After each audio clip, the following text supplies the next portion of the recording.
Hello guys, कैसे हैं आप सब। मैं अभी बघेल जीएस का टीचर। अभी इससे पहले मैथ के टीचर विजय सर ने आपको मैथ पढ़ाया। चलो आज से हम लोगों की क्लास स्टार्ट होने वाली है, जिसमें मैं सबसे पहले इकोनॉमिक्स स्टार्ट करने वाला हूँ। ठीक है ना। तो इकोनॉमिक्स आप लोगों को पसंद आएगा, मैं इतना विश्वास दिलाता हूँ आपको। और आपको फैक्ट ज़्यादा दूंगा क्योंकि हम लोगों को स्मार्ट वर्क करना है ना।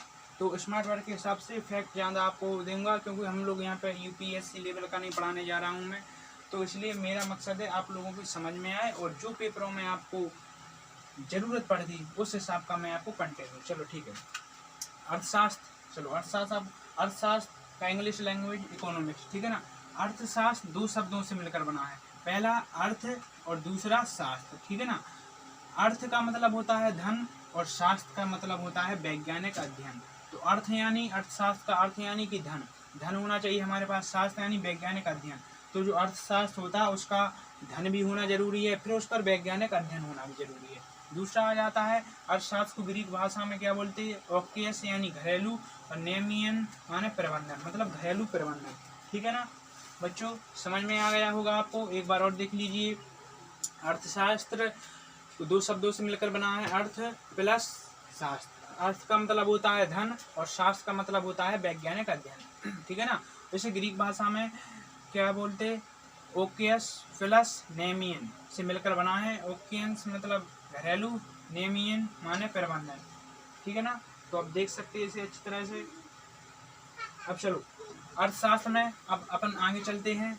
तो आगे अर्थशास्त्र की कुछ परिभाषाओं के बारे में बात कर लेते हैं, ठीक है ना। तो अर्थशास्त्र की धन संबंधी परिभाषा की बात करें, धन संबंधी परिभाषा, ठीक है ना फ्रेंड्स। धन संबंधी परिभाषा एक ये हो गया। ये किसने दी थी आपकी अर्थशास्त्र की धन संबंधी परिभाषा किसने दी थी? ये दी थी आपके एडम स्मिथ ने। Adam Smith, Steven Smith Australia का खिलाड़ी, उसके हिसाब से याद कर लेना एडम स्मिथ। ये दी थी आपकी 1779, ठीक है ना। आपकी हो गया, ऐसे एक बार आप देख लें। धन संबंधी परिभाषा आपको दी थी एडम स्मिथ ने, ठीक है ना। ये हो गया आपका।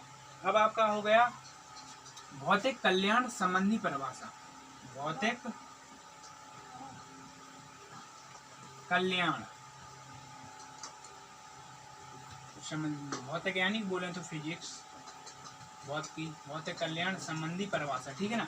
ये दी थी आपके एल्फ्रेड मार्शल, एल्फ्रेड मार्शल, ठीक है ना। ये दी थी आपके एडम मार्शल ने। इसे आप नोट डाउन कर सकते हैं, कर देना चाहो।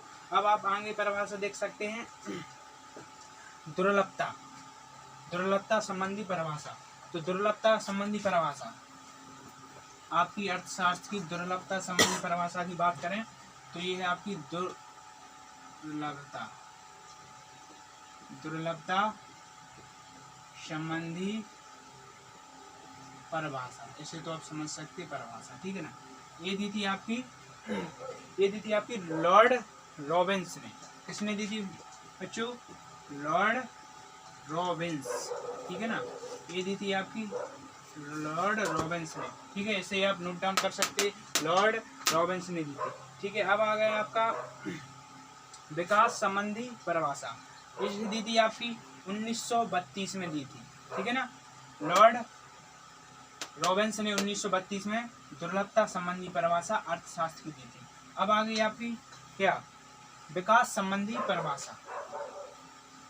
अर्थशास्त्र में विकास संबंधी परिभाषा। बच्चों आज आप बेसिक पढ़ा रहा हूँ, आप समझते जाएं, फिर कल से आपको और पॉइंट ऑफ व्यू मिलेंगे। विकास संबंधी परिभाषा ये दी थी आपकी सैमुएल्सन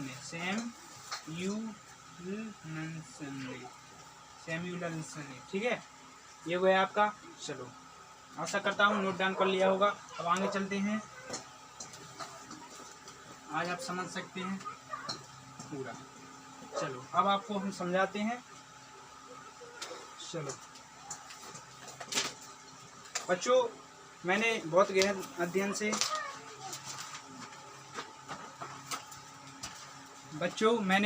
अध्ययन से कुछ पढ़ाया है, कुछ आपको समझाता हूँ। ये मेरे खुद के नोट्स हैं, तो मैंने बहुत गहन अध्ययन से पढ़ाया है और आपको अभी समझाता हूँ, थोड़ा आप समझ सकते हैं, ठीक है ना। चलो, तो अर्थशास्त्र क्या होता है? अर्थशास्त्र उस ढांचे को कहते हैं जो सभी वित्तीय गतिविधियों का वर्णन करता है, उनका अध्ययन किया जाता है, उससे देश का प्रत्येक नागरिक अपनी आर्थिक आवश्यकताओं को पूर्ति करता है। अर्थशास्त्र के जनक किसे कहा जाता है? एडम स्मिथ को, ठीक है ना। इन्होंने 1776 में अर्थशास्त्र को कहा था, ठीक है। अर्थशास्त्र को 3 क्षेत्रों में बांटा गया है, प्राथमिक, द्वितीयक, तृतीयक। प्राथमिक में आ जाएगा आपका कृषि पशुपालन, द्वितीयक में आ जाएगा उद्योग निर्माण और तृतीय में आ जाएगा सेवा क्षेत्र, ठीक है ना बच्चों। तो आज के लिए इतना ही, क्योंकि मुझे निकलना है आज, कल बात करते हैं आपसे, इसके लिए स्टे होम स्टे सेफ।